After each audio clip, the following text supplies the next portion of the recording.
Hidden beneath its waves are worlds within worlds. Over billions of years, the ocean has created endless varieties of life. Life that enchants us, that sustains us. And despite our science, life that mystifies us still.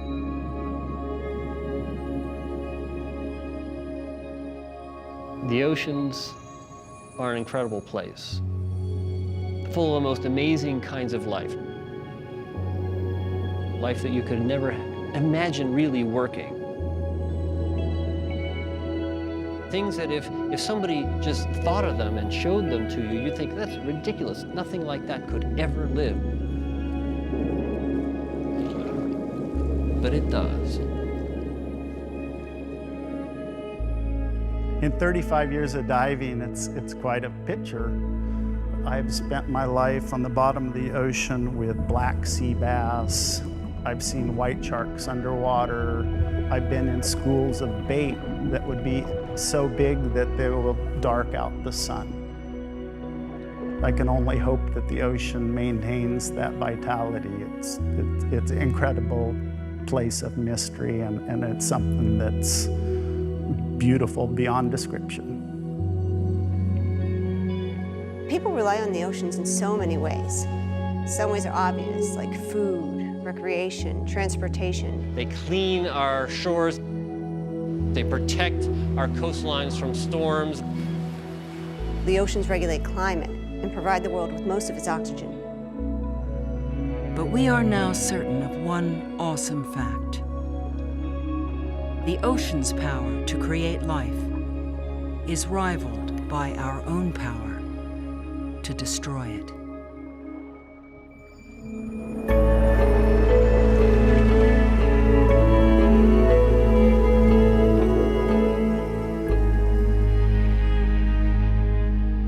Scientists refer to ocean acidification as the other carbon problem.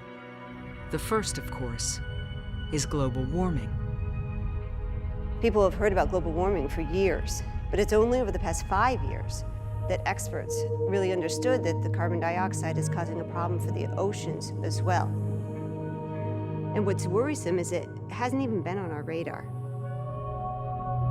Carbon dioxide pollution is transforming the chemistry of the ocean, rapidly making the water more acidic. In decades, rising ocean acidity may challenge life on a scale that has not occurred for tens of millions of years. So we confront an urgent choice: to move beyond fossil fuels, or to risk turning the ocean into a sea of weeds. When we burn coal, oil, or gas, we introduce carbon dioxide into the atmosphere. But the atmosphere touches the ocean over 70% of Earth's surface. So this carbon dioxide we're putting into the atmosphere, we are also putting into the ocean. Carbon dioxide, or CO2, exists naturally in our atmosphere. Plants need it to grow.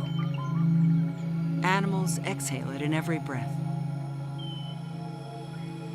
But carbon dioxide is also a byproduct of burning fossil fuels.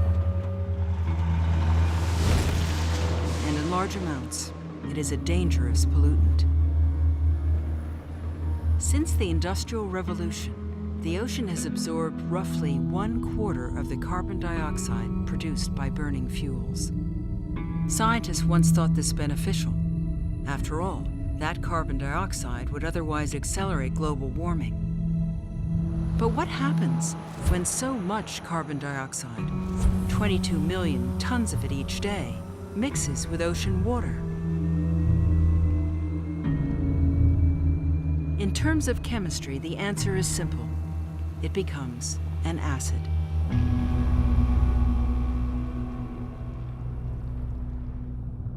Since the Industrial Revolution, the ocean acidity is increased by 30%. With mathematical models, scientists have demonstrated that if we continue to pollute as we are now, the ocean acidity will double by the end of the century compared to pre-industrial times. That is a big problem. Scientists only recently stopped to think about what this would mean for life in the ocean.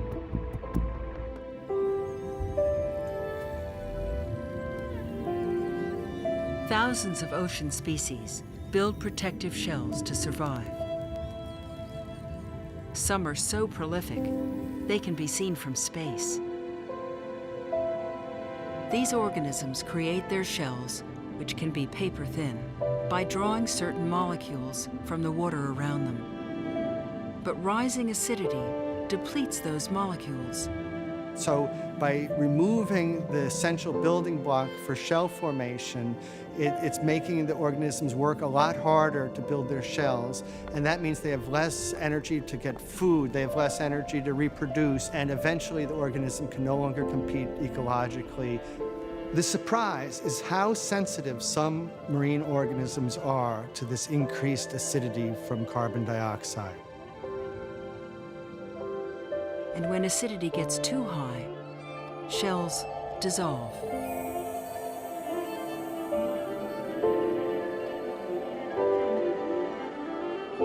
We're changing the basic rules of everything. And because of that, a lot of organisms may not be able to survive.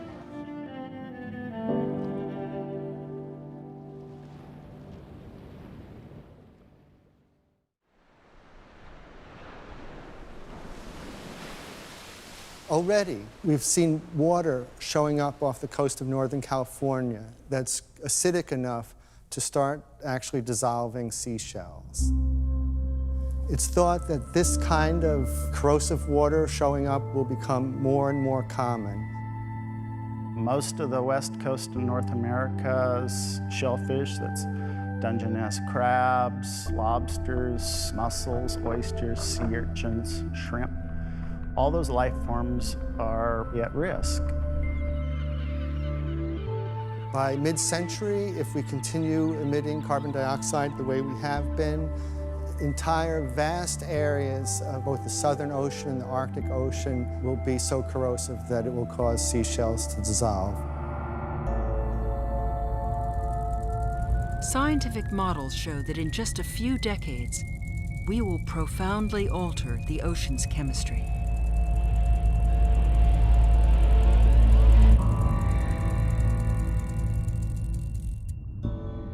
Such conditions haven't existed since the extinction of the dinosaurs.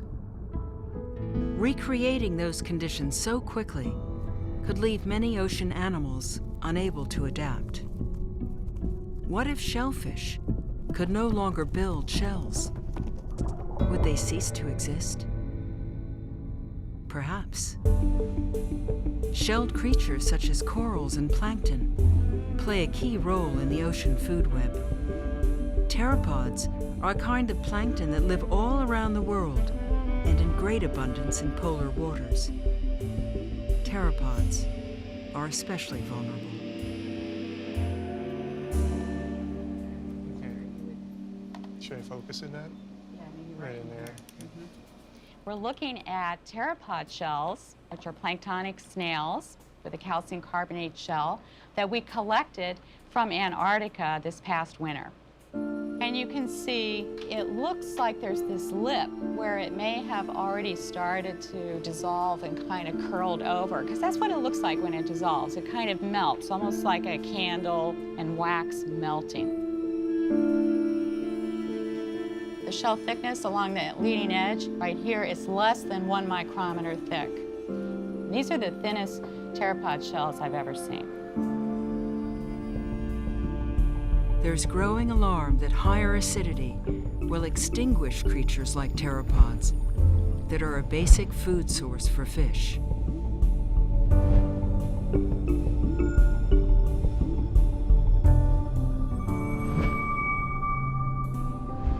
In many parts of the world, fish are a basic food source for people.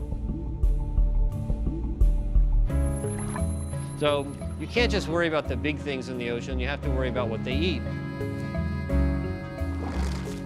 and where their food comes from. if the smallest things in the ocean are affected by ocean acidification, then it ripples all the way up the food web, making the largest things in the ocean even more in danger. As individual strands disappear, the entire food web becomes weaker, more vulnerable, less beneficial to humankind. And many of us are concerned about what that means for the Earth's marine ecosystems, but also for the many millions of people that depend on these systems for their food and income. Ocean acidity will rise most quickly in cold water regions and areas where deep water wells up to the surface. That is disconcerting because it coincides with the regions of the most productive fisheries in the world. I'm a fisherman. Every single day, I have to make a prediction where I'm going to go fishing, whether I'm going to find fish where I go. And every single day, the decisions I make the difference between whether I stay a fisherman and make a profit. I can make predictions. I think these things are dire problems. Either we change what we're doing on land, or it will have profound effects on fisheries as we know them.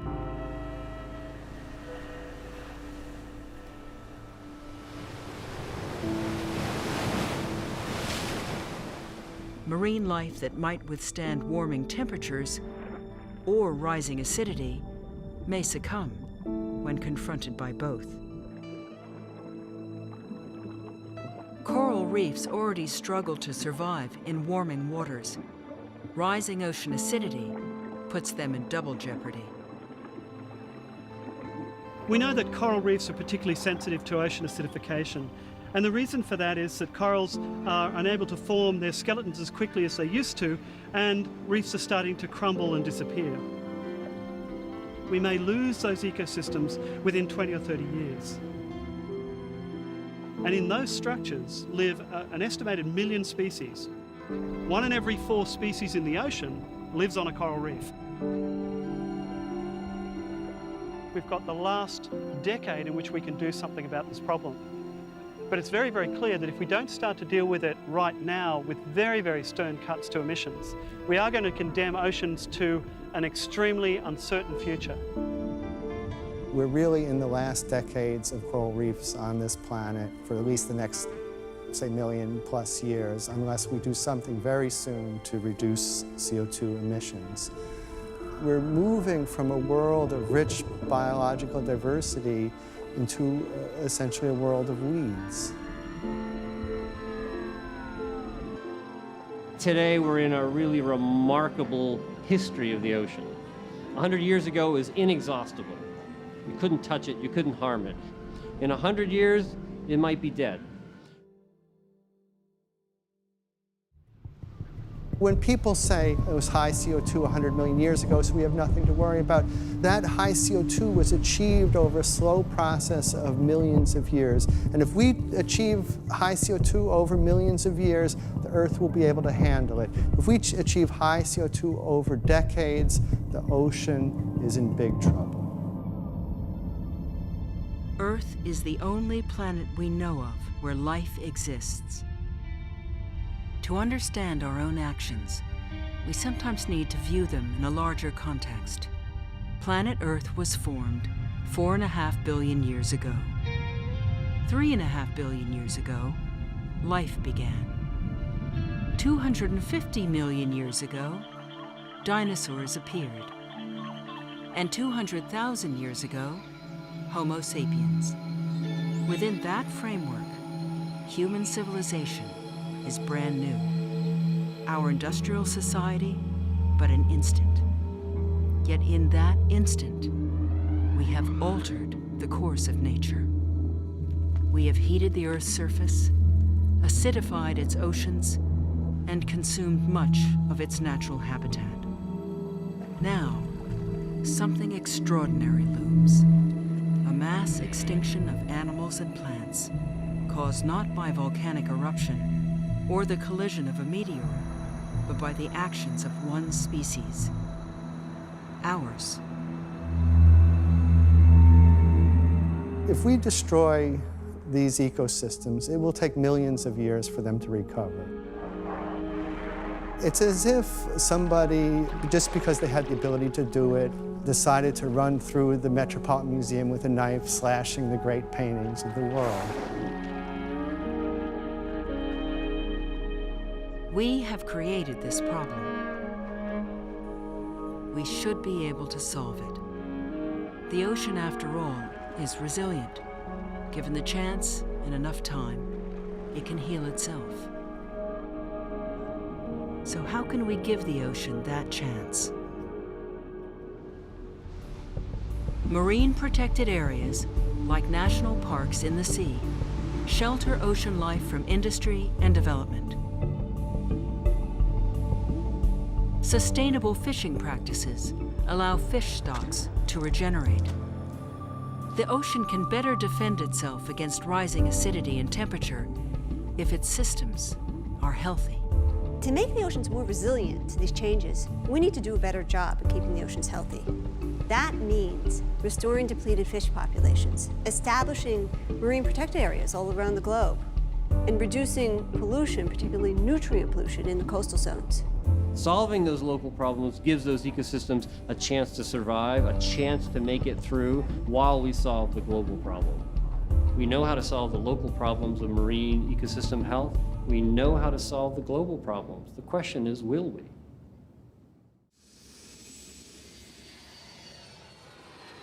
The only way to stop acidification is to emit less carbon dioxide.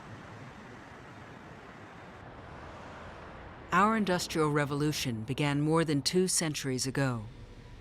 Technology has advanced rapidly since then, but we still make energy as we have for hundreds of thousands of years, by setting things on fire. Often, we squander the energy we make, using more than necessary to accomplish our goals. But now we know how to use energy more efficiently, how to do more with less. There was a time when people thought about energy efficiency and conservation as sacrifice, doing without, dark homes, shuttered economies. That is emphatically not what we're talking about. We're talking about getting dramatically more work out of less energy with better technology. Those energy efficiency solutions are particularly promising because the whole world will want to adopt them.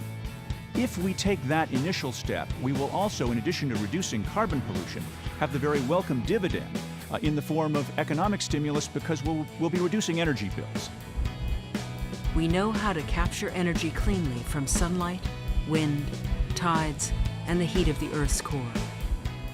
Imagine that you're living in a house that gets some of its electricity from its own solar panels, feeds some of that back into your own vehicle when it's plugged in at night, provides you with energy services, and maybe this is the most important single piece of it, at costs below those you're paying now. That double dividend was never more needed by the U.S. and world economy than it is right now. We are on the verge of a green industrial revolution, a revolution that will expand our economy, protect our resources, and give us real energy independence. There is much we don't know about how carbon pollution will affect our world. Still, we have to choose. We can go on as we have, forcing future generations to survive somehow without the vast ocean resources that have sustained us. Or we can move beyond fossil fuels, securing a future that works for all of us, for all living things. What will we choose?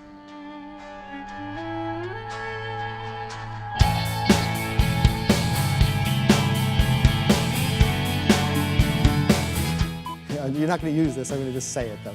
What makes a Greek tragedy is that you can see it coming. Oedipus, goes and marries his mother and eventually tears his eyes out, and you want to tell him, look, no, don't marry your mother. You can stop this process now. And you think if I could only go back and change that one little tiny instant, then things would have been different. I think we're in that instant right now.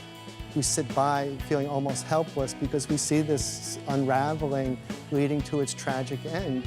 Researchers are predicting significant and substantial changes in the next 2 decades to our oceans. So it is not necessarily a problem we're passing off to future generations. It's a problem that we're generating for ourselves. I think what gets me up in the morning is that I don't want to see coral reefs disappear on my watch. And I know that my fellow scientists feel this way as well. So we feel compelled to communicate the message that this is a serious issue and that changes that haven't happened for millions of years are starting to happen right before our eyes. I think it's important to point out that it's not all over yet. I don't expect people to understand what pteropods are or what various forms of plankton are likely to survive or not survive. But I do expect our policymakers to take serious an issue that is so closely tied to life on this planet and the future of life on this planet. I have hope. You can't fish and not have hope.